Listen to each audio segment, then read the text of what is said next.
In John chapter 4, we're told that, everybody's familiar with this passage. God is spirit. Those that worship him must worship him in spirit and in truth. Now, if you notice, typically in translation, that the is and a are italicized, so you read that without the italics. And God's spirit. God's spirit. See, we must realize that our identity is within that spirit, because those who know, and those who do not, they don't.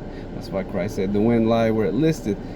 But what the enemy does is he makes us forget who we are. Just as the widow that lost the money within her home in the parable. Just because you can't see something doesn't mean that you can't lay claim to it. And just because something isn't in your environment, when you shine knowledge and light on that thing, you can lay the claim that's in your identity.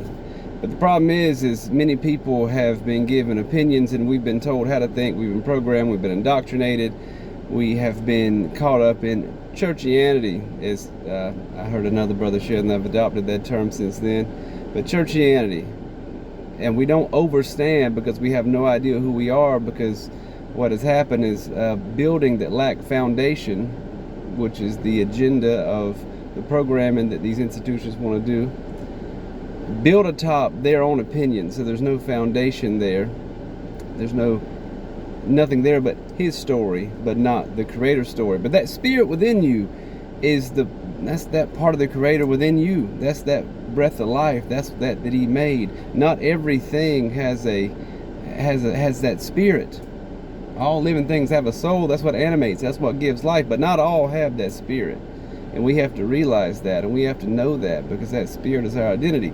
Everybody wants to tell you how to believe and how to think, or how to believe and what to think, rather, but no one wants to teach you how to think. And we need people that are going to teach people how to think for themselves. Because if you don't know who you are, you don't know where you're going, you don't know where you've been, and you're wearing a mask. You don't know what reality is. So in order to discern the appearance, the true appearance of reality, we need to know that it's like God's spirit within. So what is contained within worship? Communion. We must dwell within our identity. You got to get back to knowing who you are, who you were created to be. What is your assignment here? Why am I here? What is the difference that I'm here to make?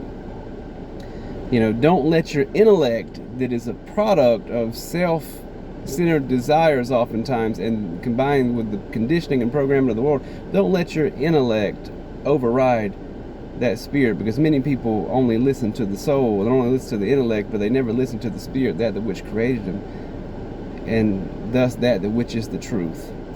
So if you can get back to who you are, you can get back to the truth.